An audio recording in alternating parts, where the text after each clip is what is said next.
Good evening. Witnesses say it was a chaotic scene early this morning in Mississauga. A woman running from a vehicle saying that her friend had been shot in the head. Tonight, that woman is fighting for her life, and police are trying to piece together just what happened. CTV's Raheem Ladani is live in Mississauga with the latest. Raheem.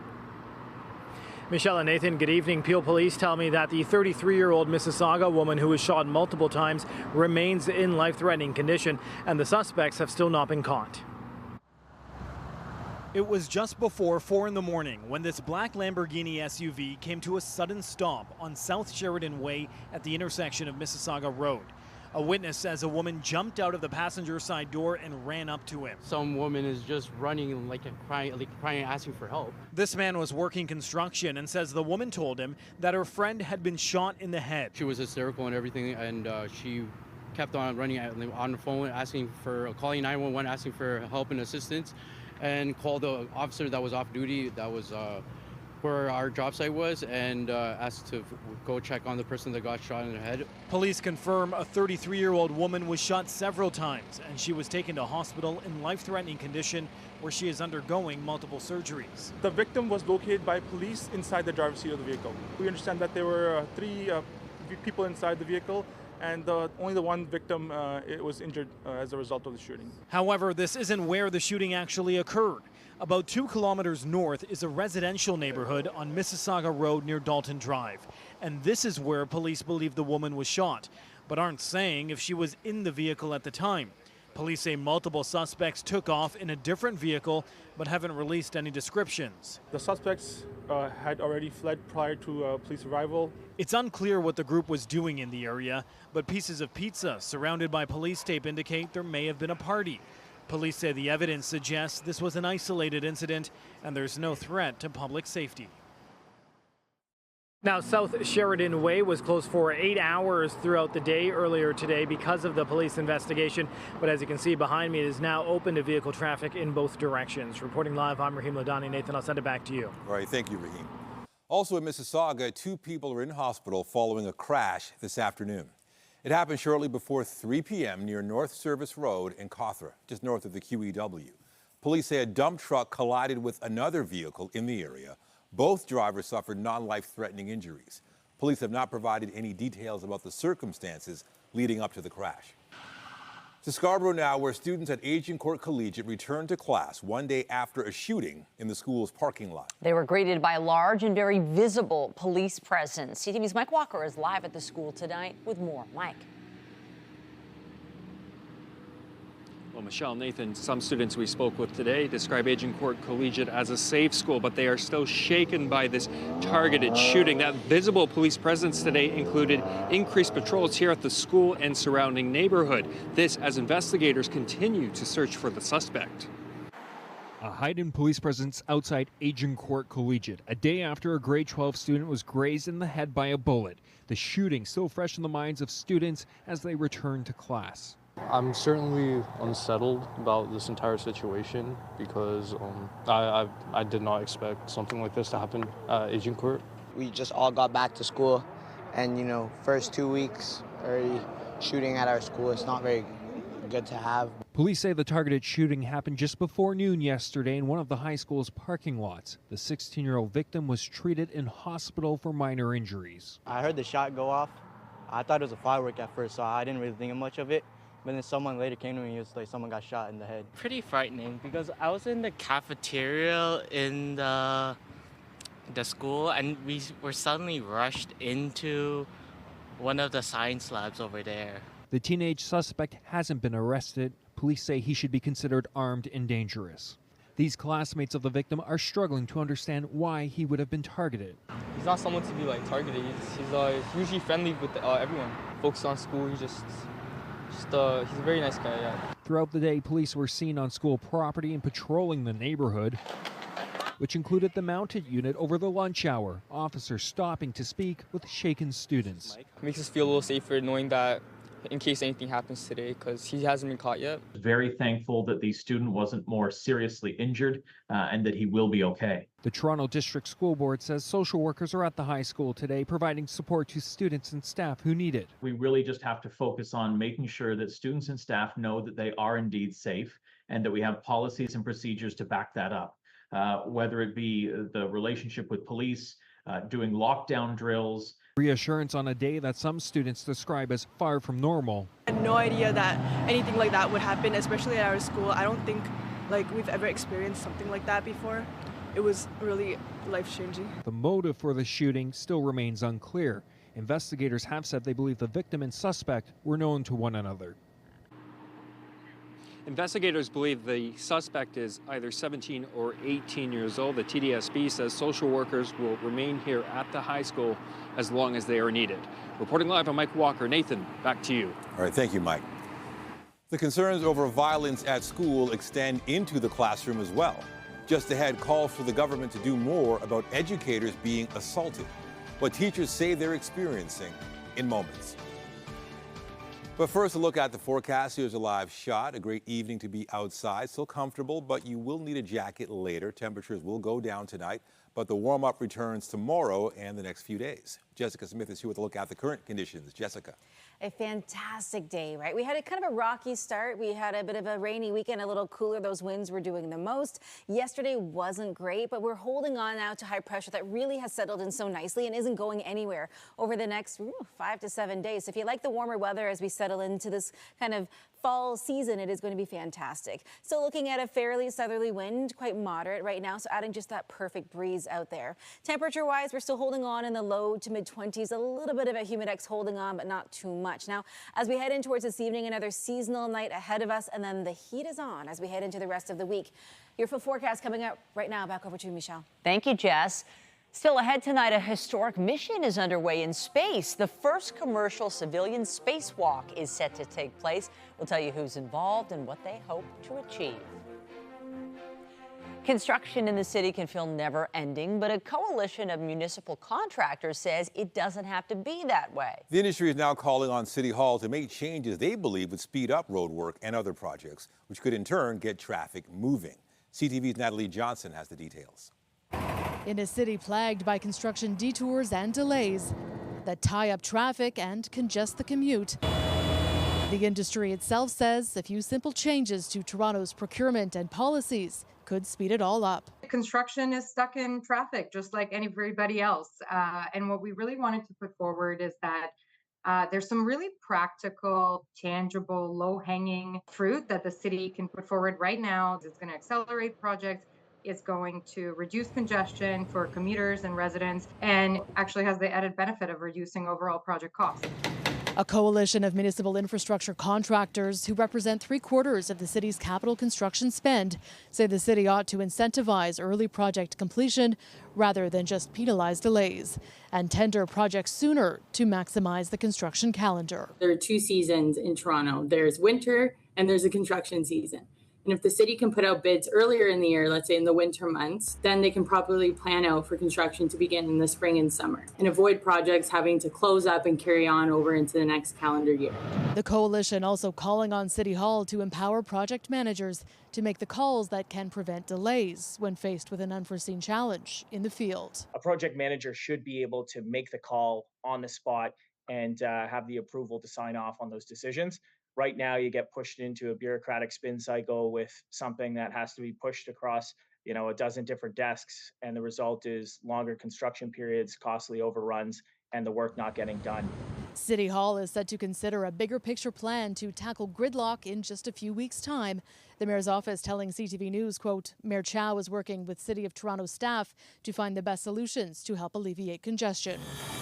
The construction industry insisting that from its point of view, cutting the red tape could help give more traffic the green light. Natalie Johnson, CTV News.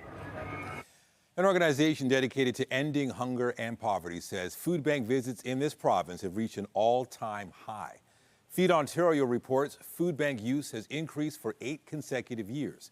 It says more than 1 million people accessed food banks last year alone, and there were over 7.6 million visits. That's double the number from 4 years ago.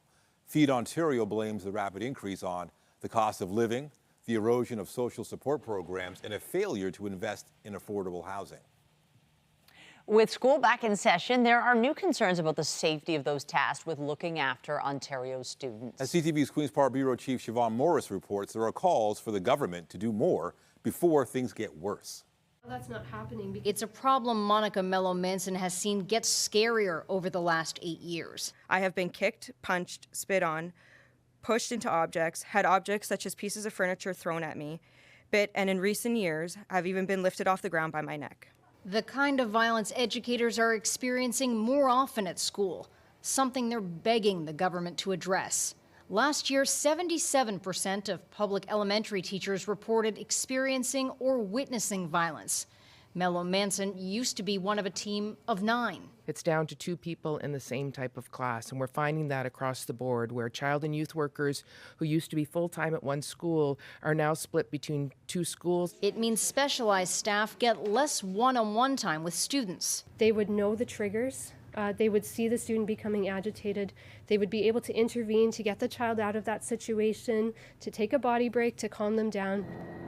The opposition says community problems are finding their way into schools. For example, Monday, a teenage boy was grazed by a bullet outside Agincourt Collegiate. There is absolutely zero programming for those young people, recreational programs after school, employment programs, and so they are getting sucked because of that into situations where there's more likely to be violence. Children with autism are also coming to class without having had any helpful therapy because of changes to the Ontario Autism Program.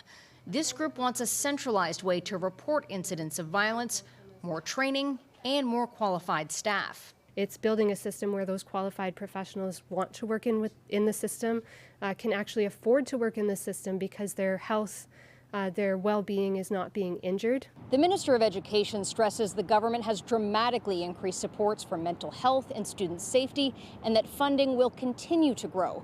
The opposition underlines that growth isn't keeping up with inflation. Siobhan Morris, CTV News. To federal politics now, and Mark Carney addressed the Liberal caucus as the party's new economic advisor. The former Bank of Canada governor called his new role an honor and also dodged questions about his political aspirations. CTV's Mike LeCouture has the details. Well, this was one of the most anticipated parts of this whole caucus retreat. Mark Carney, the former governor of the Bank of Canada and of the Bank of England, addressing caucus on the road forward and the economic path that this country should be taking. And of course, now coming into this as the chair of this new economic task force on economic success and growth. Carney whisked past reporters early this morning and then went into the room to address the National Caucus when what we understand was about a 15-minute speech followed by an exchange of ideas, which was energetic and, of course, lively. We're hearing from MPs where they were going back and forth on the ideas and how they can move it forward. Mark Carney held court with those MPs for that time before coming out and speaking to reporters, where he said, look, the challenges ahead right now is transforming the global economy and making sure that it's a transition to a low carbon economy, something that he believes Canada is well positioned to do. He also took a not so subtle shot at the Conservatives and Pierre Poilievre, saying that this country needs solutions, not slogans. The question hanging over him, though, is what he wants to do politically and any type of aspirations he has at leadership. He rebuffed all of those questions and said that, look, I'm an outsider here right now, and I want to help this party. When the Prime Minister calls to ask if you want to help, then you do that job, no matter what it is. He was pressed, though, by many journalists, myself included, on whether or not he feels his new role or his role as a potential member of Parliament or candidate could be more of a help to this country. Here was his answer. This is where I can help right now in order to move our country forward. It's an exciting time. It is an exciting time for Canada if we seize it. And it would seem that his speech was well received by a number of MPs, and they'll hope to carry that type of momentum in the next 2 days of this caucus. Mike LeCouture, CTV News, Nanaimo, BC. And the federal New Democrats are meeting in Montreal over the next 3 days to plot out their upcoming legislative strategy. Leader Jagmeet Singh announced last week his party was ripping up the confidence and supply agreement that has propped up the Liberal government. Instead, the NDP will vote on each confidence motion now on its own merit. The party will be looking to discuss their priorities for the fall parliamentary session.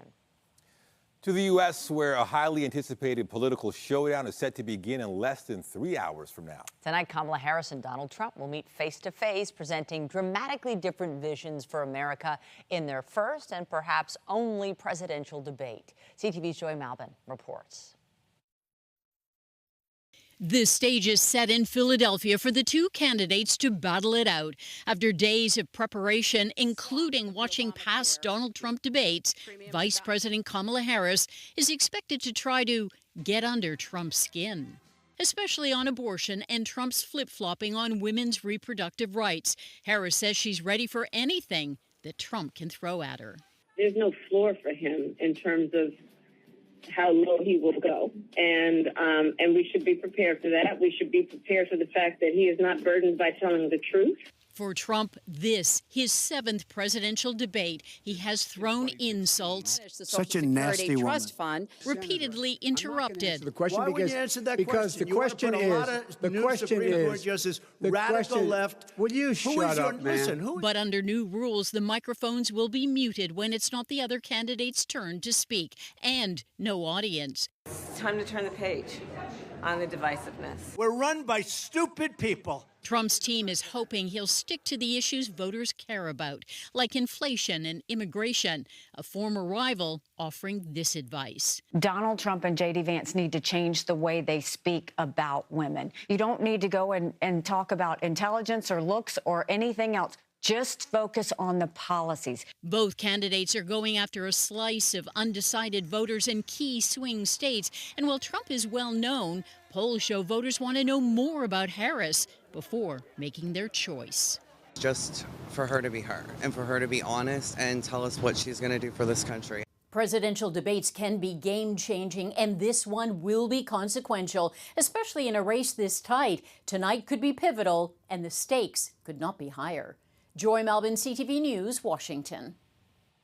Overseas in the Gaza Strip, officials say an Israeli strike hit a crowded Palestinian tent camp today, killing at least 19 people. 60 other people were injured in the attack that first responders said left craters up to 10 meters deep.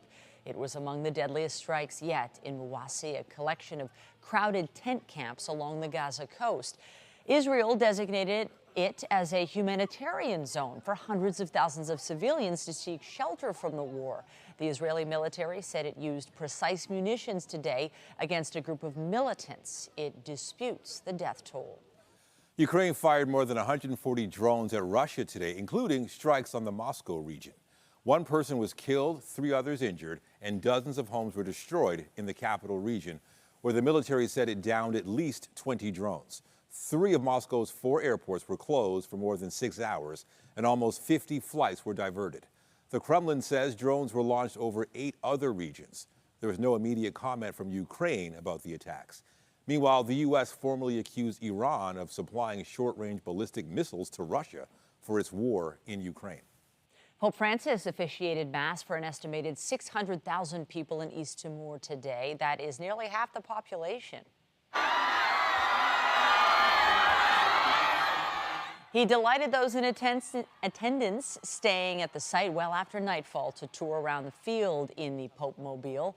The remarkable turnout for the Mass was a testament to the esteem with which its people hold the church. It stood by them during their battle for freedom and helped draw international attention to their plight. The pontiff also autographed his ride used to take him around East Timor during the first papal visit there in 35 years. A historic mission in space is underway tonight. 3, 2, 1. A SpaceX Falcon 9 rocket lifted off from the Kennedy Space Station in Florida at 5:23 this morning. On board, a crew of 4 who will conduct the first commercial civilian spacewalk. The mission is called Polaris Dawn and features a billionaire tech entrepreneur, a veteran Air Force pilot, and 2 SpaceX employees. Their celestial walk will allow for the testing of the company's new spacesuits. Still to come, it's not unusual for movie premieres at TIFF to draw a crowd, usually made up of fans. Later on CTV News at 6, we'll explain why, for one film, a crowd was filled with protesters. And I'm Pat Foran. Coming up on Consumer Alert, there are many scams to watch out for, and if you accidentally let scammers into your bank account, you may not get your money back. One group says banks should be doing a lot more to protect their customers from fraud. I'll have that story. That's just ahead. We've been fairly seasonal over the past few days, even with the cooler winds and a little bit of rain. But as we settle in towards the middle and the end of the week, we're settling into a bit of an above seasonal trend. Coming up, I'll have a full look at your long-range forecast as to what we can expect as we settle into the middle of September. And stay with us. We've got another full night of great shows for you right here on CTV.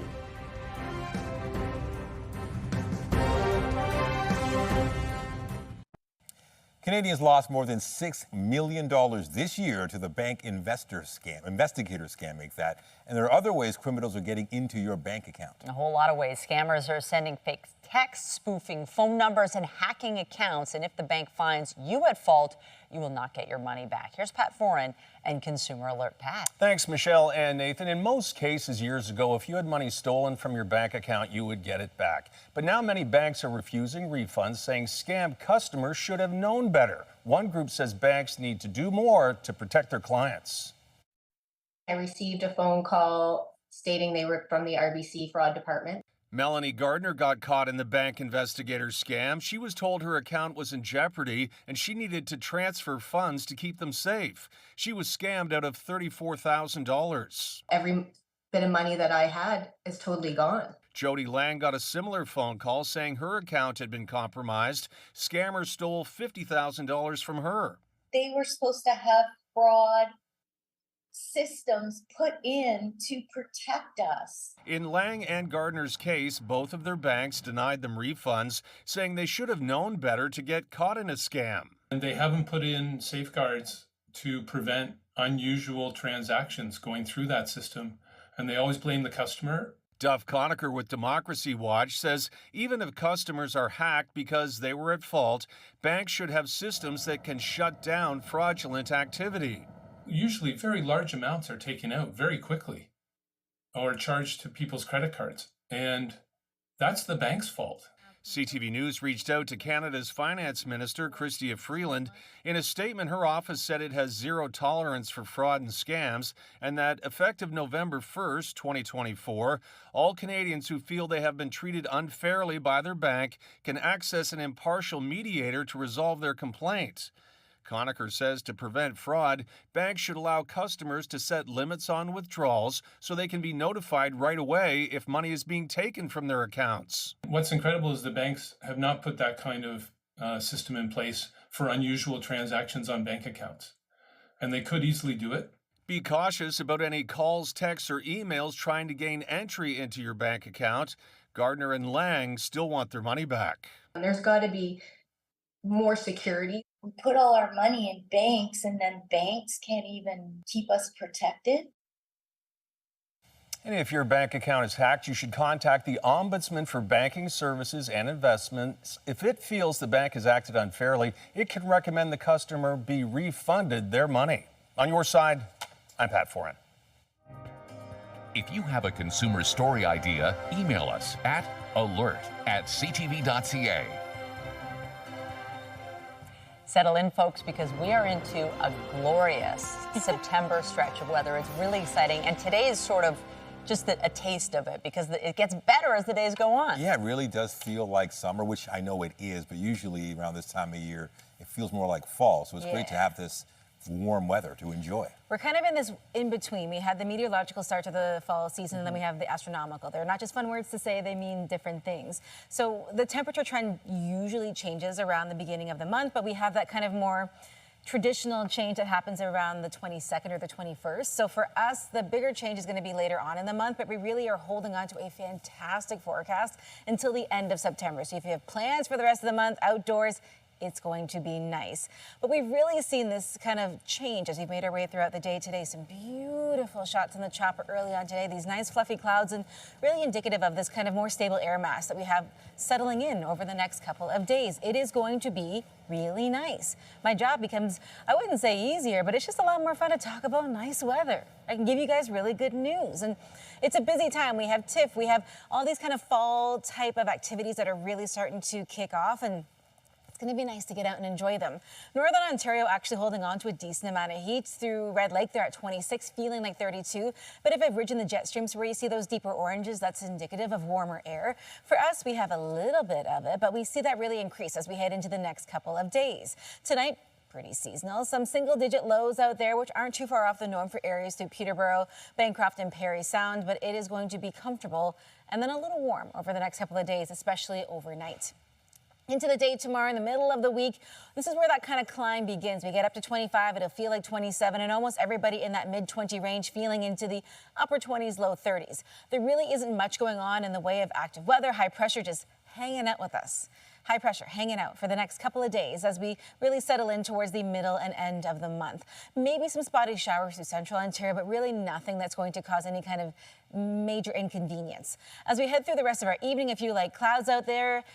As we head overnight, it clears out. We just have a lot of really nice weather over the next couple of days. We're holding on to some spotty showers areas just kind of north of Owen Sound, but overall, we're really looking at a dry kind of end to the month. If we have any outdoor plans, if you still play sports outside in the evenings, it's just a little cooler, but kind of in that sweet spot where it's not cold just yet, but we're not dealing with that nighttime humidity. As we head into our Thursday, more sunshine. If we head into Friday, more sunshine. And the weekend, you guessed it, more sunshine. But it really makes for an enjoyable time as we head into the end of the month, and then we officially step into the fall season. And then as we kind of step through the rest of the week, it only gets warmer and warmer, and we'll have those humidex values kind of in that low to maybe mid-30 range through portions of southern Ontario through our Thursday and Friday. So keep that in mind. Extra water, sun protection, still a really good idea. As we head into the weekend, beautiful. And guess what? Into next week, the only real seasonal day we have right now is Monday, and we're still hovering just above where we should be. So Nathan, I will take it. Great for getting out and seeing maybe celebrities here for TIFF. I'll send things back over to you. Yeah, perfect. Thank you, Jess. Thanks. Also tonight, a slew of star sightings on day 6. We catch up with some of the film industry's finest on the Toronto red carpet today as they tout their latest projects.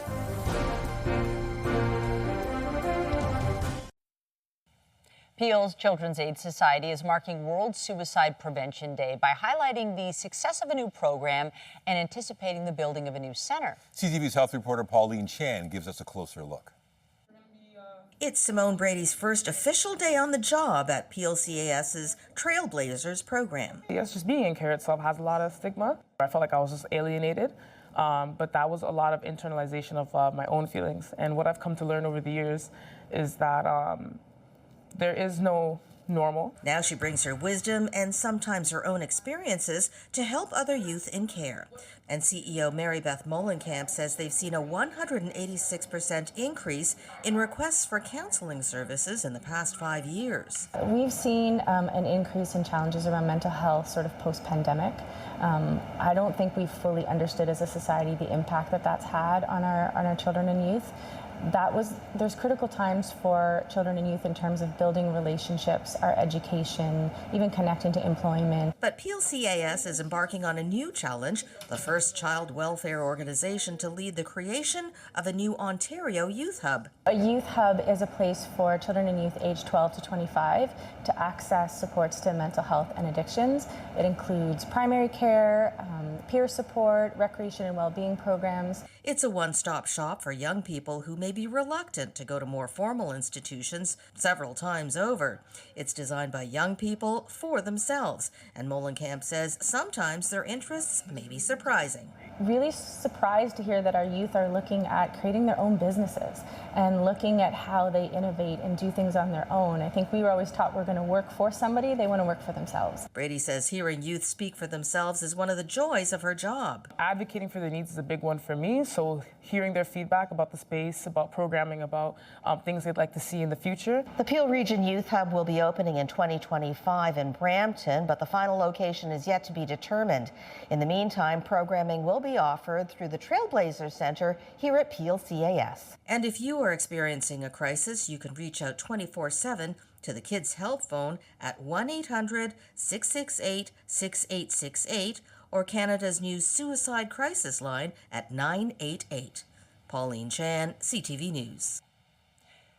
Cold and flu season is on the horizon, and that means flu shots will be rolling out soon. In Ontario, they will be available early next month for staff and patients in hospitals, as well as long-term care homes, and for other vulnerable and high-priority populations. Free flu vaccinations begin for most in the general public on October 28th. The province says it is safe to get both COVID-19 and flu shots at the same time. It is day 6 at TIFF, another busy day of red carpets filled with Hollywood stars. Among the films making their international debut, The Piano Lesson, based on a Pulitzer Prize-winning play and with a star-studded cast. CTV's Andrea Case was on the red carpet, and she joins us live from the Lightbox Theatre tonight with the latest. Andrea. Hi, Michelle. Yes, we came to a quiet spot so we could just put this together for you. We were just over at the Princess of Wales Theatre, which is just right next door, for this red carpet. Now, of course, when you hear the name Denzel Washington, everybody gets excited and everybody wants to come out and see him. But he is not in front of the camera on this film. Denzel is a producer along with his daughter and a host of other people. But a really interesting group of people behind it. You know, they say it takes a village, a family. Well, his family's involved. So let's go in order of who we'll see talking next. We have his son Malcolm, who's the co-writer and director, his son John David Washington, who stars in the film, Miss Pauletta, his wife. We had to talk to her, and of course, the quickly spoken Denzel Washington himself. I come from a long line of strength and power, and I found so much peace and protection in that now. And I know that in honoring them, I'm honoring the best of myself, and I'm covered by that. So whenever I get a chance to act, whenever I get a chance to express myself through this artistry, I'm honoring that. So I will always and forever be grateful to the art, to my mother, and the art sort of represents the love and care and sacrifice that she displayed for her kid, for me. So at the end of the film, it says for mama, you know, because Malcolm felt that, you know, the connectivity for mama is in every performance that I have. Everything I'm doing is for mama. Very proud of my family, you know, but I cannot take any credit. It's all the grace of God is all it is, you know. On my knees, my mom, my grandma, everybody, my aunties, everybody. It's a community, you know. It's a village. The Wilson estate came to me 10 years ago and allowed me to take charge or to shepherd the making of these August Wilson plays. This is our third of 10, and we intend to make all 10 of them. And of course, he won't tell us which the fourth one will be. The play, The Piano Lessons, is about a family in Depression-era Philadelphia. They have this piano. It has been carved by one of their ancestors who was enslaved. And what is going to happen to this piano? You can imagine it is a heart-wrenching and emotional film, and it opens on Netflix in November. For CTV News, I'm Andrea Case. I'm going to send it back inside to Michelle, I think. It's me, Andrea. Thank you. Looks like you had a great day there on the red carpet. Now to one of the most storied shows in television history, and its beginning is now the subject of a new movie shown today at TIFF. My name is Lorne Michaels. I'm the producer of Saturday Night. The whole night? Yeah, the whole night.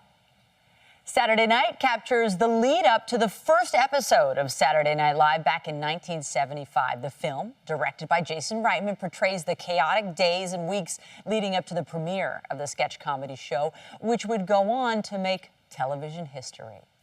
Yeah, pure distilled anxiety. Like, it's a little rock in my chest right now. Yeah. I think Jason definitely casts people who would fulfill pure anxiety. Yeah. We are anxious people, and much like Lauren, there's a basis of, I think, Jewish-Canadian anxiety.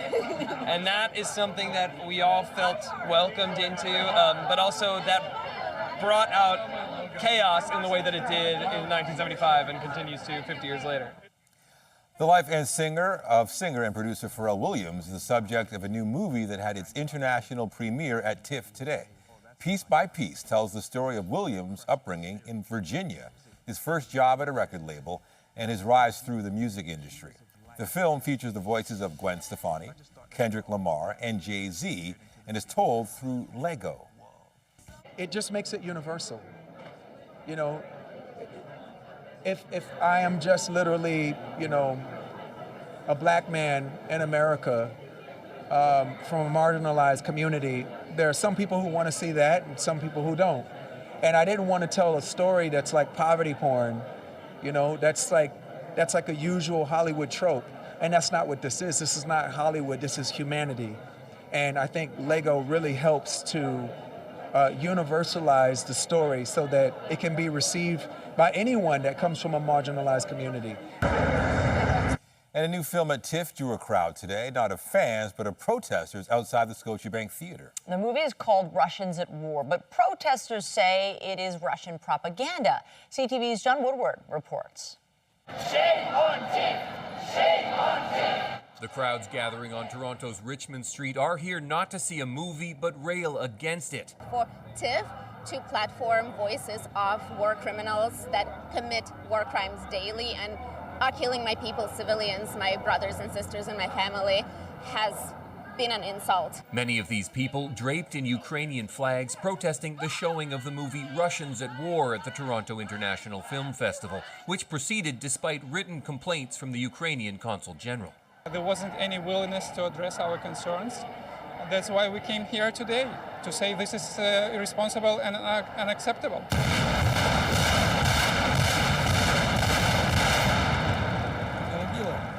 The movie follows Russian soldiers as they mount an invasion of Ukraine. The trailer shows symbols of the war effort, though the Canadian-Russian director Anastasia Trofimova has said this is not a propaganda film, but a rare view of the effects of the war on the soldiers she chronicles. She said in a statement, "I want to be clear that this Canada-France co-production is an anti-war film made at great risk to all involved, myself especially.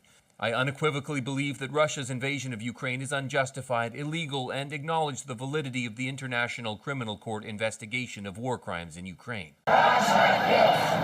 Multiple public broadcasters funded the movie, including BC's The Knowledge Network to the tune of $15,000, Ontario's TVO, and the Canada Media Fund at $340,000.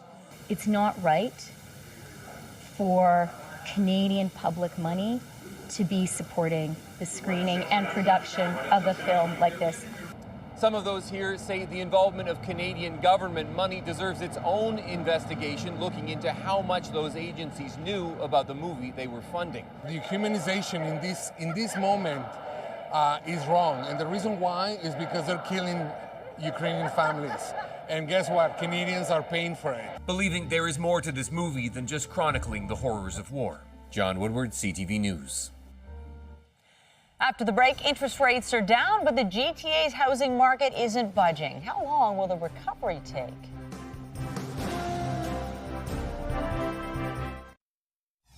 Some woman is just running, crying, asking for help. Updating our top stories, Peel police are investigating after a woman ran from a Lamborghini early this morning saying a friend had been shot. Tonight, the woman is in hospital in life-threatening condition. No one has been arrested.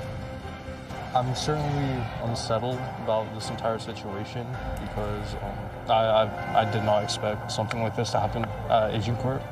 Students returned to class at Agincourt Collegiate today, one day after a shooting in that school's parking lot. Friends of the grade 12 student who was grazed by a bullet say they don't understand why he would have been targeted. Police say the boy suffered minor injuries. The shooter, who is also believed to be a teen, has yet to be arrested. There are two seasons in Toronto. There's winter and there's a construction season.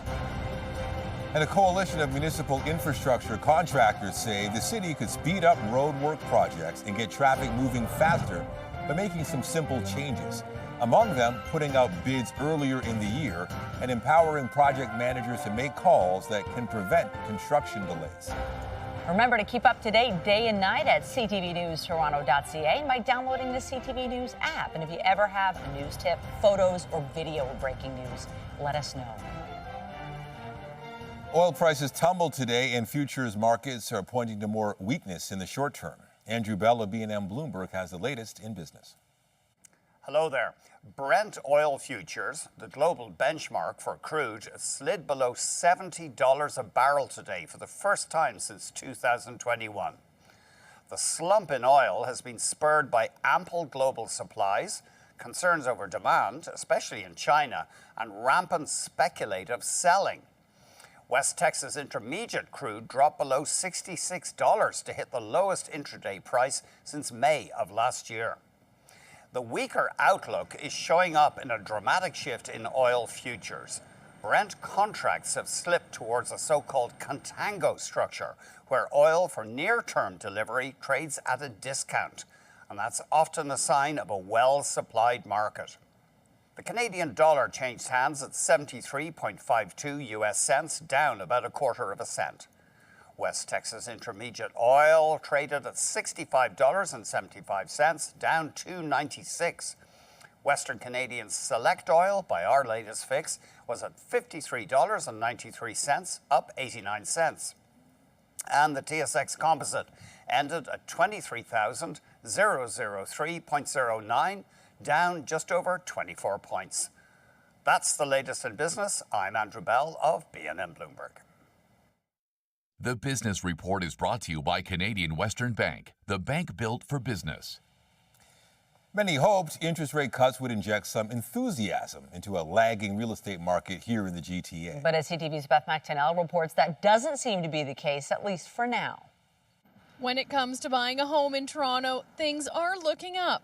But don't get too excited, according to RBC's Assistant Chief Economist, Robert Hogue. There's going to be some light at the end of the tunnel, but maybe not the bright sunshine that everybody's hoping to get. While the Bank of Canada has lowered the cost of borrowing with its rate to 4.25%, Hogue says affordability is still out of reach for many.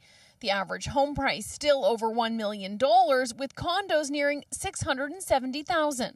Although there has been a sharp increase in condo listings thanks to construction completions, which has, in some cases, created a little bit of downward pressure on prices because demand there is still kind of slow, and it's certainly the investors have essentially exited the market. But the market remains sluggish. Home sales are only up 0.6% between July and August, and down 32% compared to before the pandemic. My future doesn't lie here, and that's unfortunate. Scott Bolton is a graduate student and lives with his parents. He doesn't pinpoint blame on one factor or another for not being able to purchase a place, but has little hope the situation will change. The market for home ownership, certainly in Toronto, is pretty grim, frankly, for people in my position. A lot of people around my age, it's about 30, are looking elsewhere for opportunities to set themselves up in careers, and I don't think that Toronto is going to be a future home for a lot of people who grew up here. Decalque de Rose is in his 40s and has big dreams. He hopes to one day own 2 condos in the city to rent out while living in a home further afield. I'm renting, actually staying with family so that I can save, because saving the money to put down on the first condo or apartment or duplex and then build from there. Hogue predicts the Bank of Canada rate will continue to come down, but the recovery will be gradual. It's not going to get that much better for a lot of people who've been waiting for a significant drop either in interest rate and or in prices. 1 year from now, I think we're going to see housing affordability where it was back in, say, the middle of 2021, which was very stretched for a lot of people. But better than it is right now. Beth McTennell, CTV News. In sports, the Toronto Maple Leafs are bringing back Nick Robertson. The forward has signed a 1-year deal worth $875,000. His entry-level contract expired at the end of last season. Robertson scored 14 goals, 13 assists in 56 games with the Leafs. The 22-year-old reportedly requested a trade out of Toronto this summer, leading to a contract holdout. He will enter training camp with a chance to earn a bigger role under new head coach Craig Berube after winger Tyler Bertuzzi left to join the Chicago Blackhawks. To the baseball diamond, and the Blue Jays will be looking to even their series with the visiting New York Mets tonight. Brandon Nimmo now facing Nance. And that's off of Servin. And the go-ahead run will score. New York scored twice in the 8th inning last night to erase a 2-1 deficit. They went on to win it 3-2. The Mets now have sole possession of the final wild-card berth in the National League. Right-hander Chris Bassett starts tonight for Toronto. Just ahead, an amazing tribute. A farmer in Indiana pays tribute to WNBA superstar Caitlin Clark with a corn maze. The slam dunk design coming up. Tonight, a disturbing arrest caught on camera. No, you can, okay? You talk, you can. I always tear up watching the video because I'm like, I almost lost my life. Renewed concerns of confrontations between black drivers and police. Later on CTV National News. Finally tonight, paying tribute to a basketball star who was outstanding in her field. An Indiana farm has created a corn maze in the image of Caitlin Clark.